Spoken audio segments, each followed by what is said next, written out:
Fala pessoal, tudo bem com vocês? Espero que sim. Sejam bem-vindos ao canal Conteúdos de História e nesta aula nós vamos discutir a respeito das crises que o governo de Floriano Peixoto enfrentou.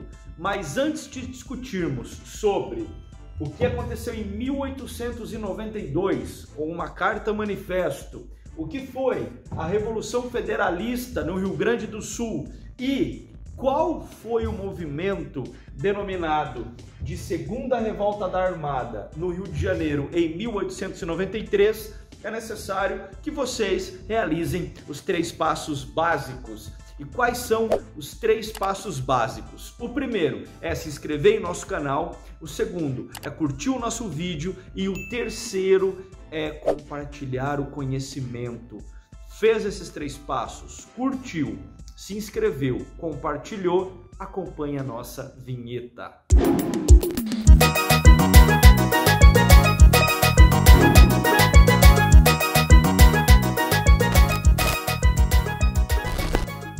Bom, você já realizou todos os 3 passos, você já acompanhou a nossa vinheta, agora é hora de você pegar o seu caderno, agora é hora de você pegar o seu lápis e não esquecer que na descrição desse vídeo nós temos o material complementar desta aula. Então observem que tanto na descrição desse vídeo quanto no primeiro comentário fixado nós temos um link e você clicando nesse link vai ser direcionado para o espaço onde você encontra o material em PDF desse conteúdo que nós estamos trabalhando.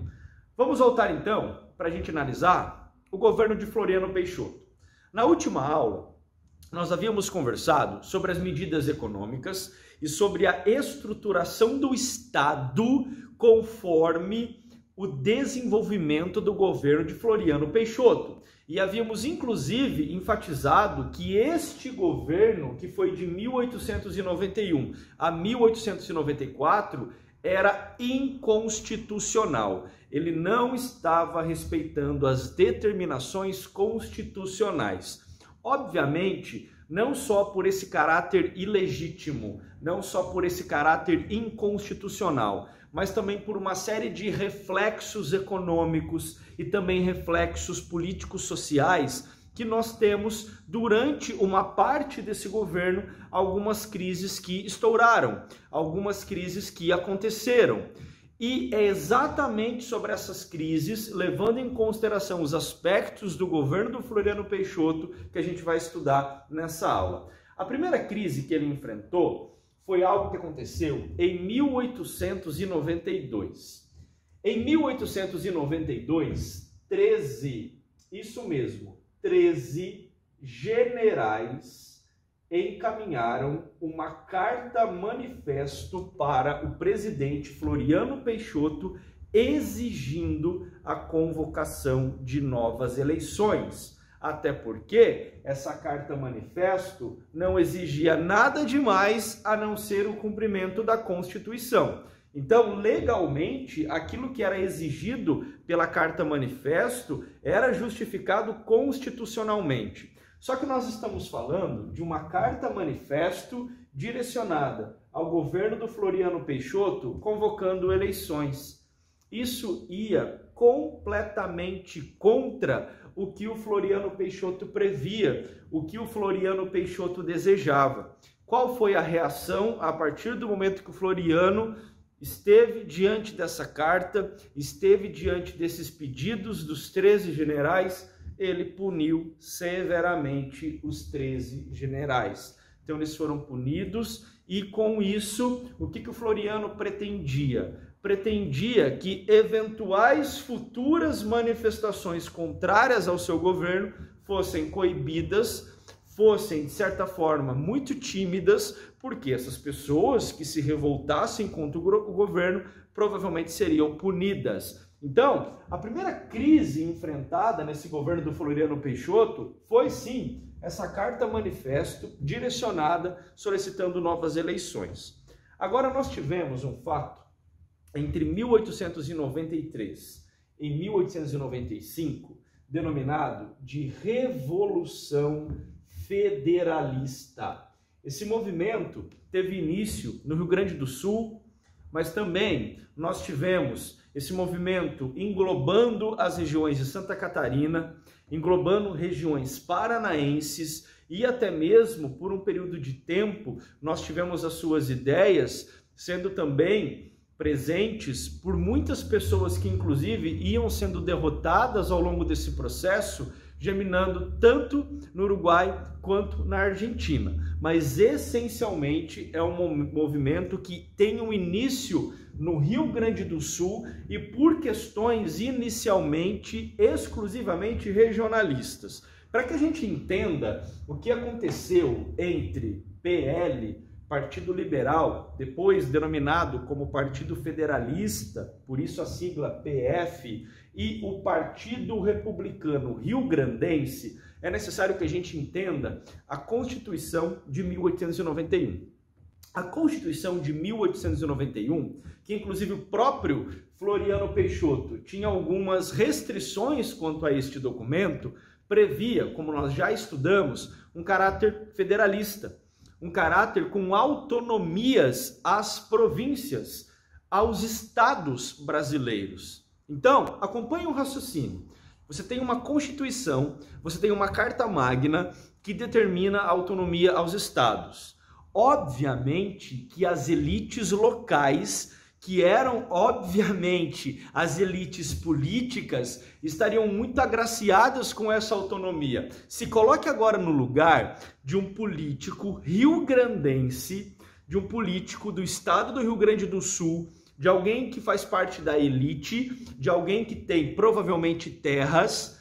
A partir do momento que você tem uma Carta Magna que vai determinar que a sua administração goze de uma série de autonomias, de uma série de independências. Obviamente que você vai ficar feliz com isso, você vai ficar feliz enquanto um administrador, enquanto um político. E é exatamente nesse cenário que surge a briga entre Partido Liberal, denominado posteriormente como Partido Federalista, e que nós temos o grupo dos Maragatos e o Partido Republicano Rio-Grandense, também chamado de pica-paus ao longo do conflito. O que acontecia?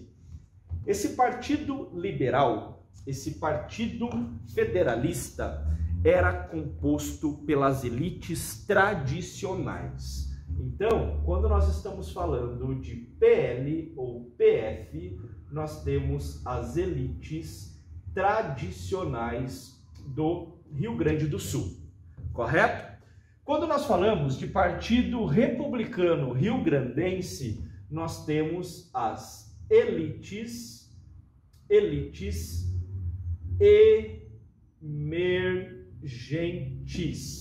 Então nós temos de um lado um partido composto pelas elites tradicionais da região e de outro lado nós temos um partido composto pelas elites emergentes. Obviamente que isso vai gerar um conflito interno. Então havia uma disputa muito grande entre o Partido Federalista e o Partido Republicano Rio-Grandense. E essas disputas, elas vão ficar ainda mais intensas quando, no ano de 1891,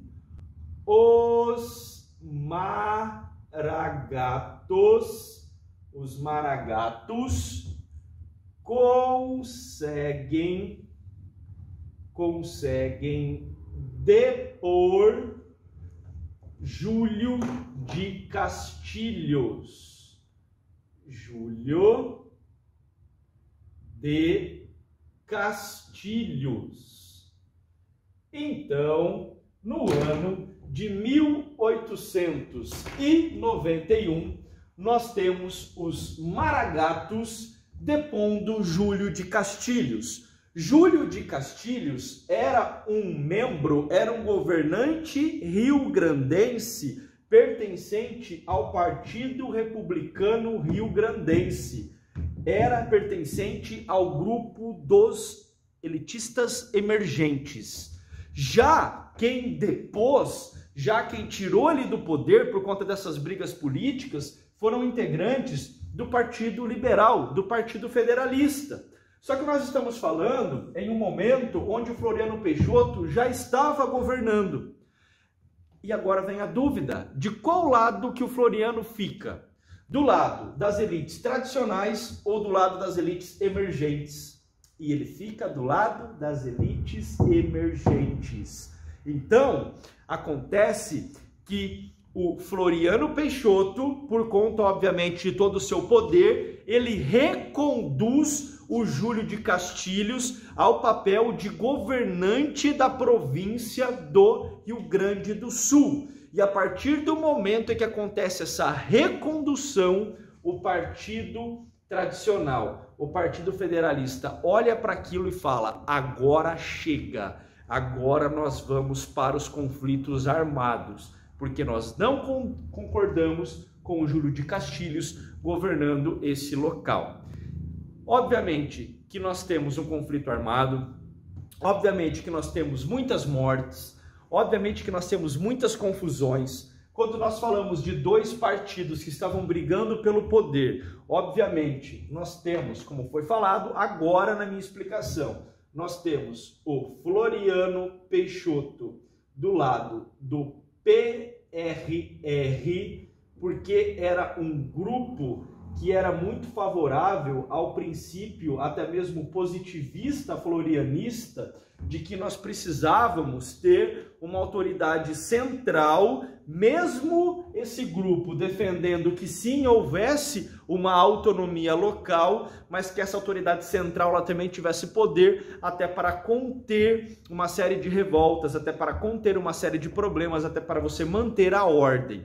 Bom, nesse conflito entre pica-paus e entre maragatos, que do lado dos pica-paus estava o Floriano Peixoto, estavam as tropas florianistas, nós tivemos uma série de vitórias florianistas, uma série de vitórias dos pica-paus, principalmente nos momentos iniciais desse conflito. Muitos maragatos se refugiaram no Uruguai, na Argentina, mas ainda assim continuaram a liderar esse movimento, continuaram a liderar uma série de ataques, uma série de manifestações contrárias, tanto ao PRR quanto ao Floriano Peixoto.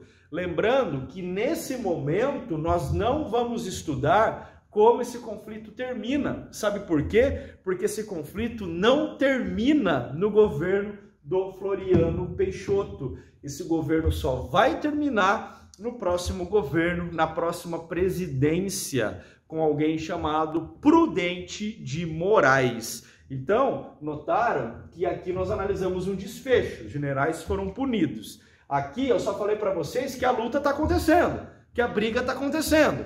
Agora, como isso vai acabar, a gente vai estudar, obviamente, no próximo vídeo. Mas antes de encerrar essa aula, nós precisamos falar de um terceiro problema que o Floriano enfrentou. Mas antes de falarmos sobre esse problema, você já curtiu o vídeo? Você já se inscreveu no canal? Você já compartilhou conhecimento? Não? Então faça, porque agora a gente vai estudar o terceiro momento. Esse terceiro momento, ele aconteceu no Rio de Janeiro, é denominado Segunda Revolta da Armada, aconteceu basicamente de setembro de 1893 a março de 1894 e teve enquanto seu líder alguém chamado Custódio de Melo. Professor, de novo Custódio de Melo? Custódio de Melo já não tinha liderado a primeira revolta da Armada? Exatamente, até porque ele tinha pretensão de ser presidente da República. O que acontece? A Marinha, liderada, esses extratos da Marinha, liderados pelo Custódio de Melo, olhavam para o governo de Floriano Peixoto, primeiro viam algo inconstitucional, primeiro viam algo ilegítimo, e depois viam um governo que começou a relegar a Marinha a segundo plano. É esse momento que eles viram os canhões da Marinha e começam a bombardear o Rio de Janeiro entre os meses de setembro de 1893 a março de 1894. essa pressão toda era muitas vezes direcionada com o seguinte objetivo: nós vamos conseguir pressionar o Floriano vai renunciar, assim como fez Deodoro da Fonseca. E não foi isso que aconteceu. O Floriano reprimiu essa manifestação, inclusive você teve a morte de líderes desse movimento e desta forma ele consegue, pelo menos no caso desta situação, resolver o problema antes de terminar o seu mandato. Bom, sobre a transição de Floriano Peixoto para Prudente de Moraes, nosso primeiro presidente civil do Brasil, a gente vai estudar na próxima aula. Espero que tenham entendido, espero que tenham gostado, espero que tenham aprendido e nós nos encontramos na próxima aula com mais conteúdos de história.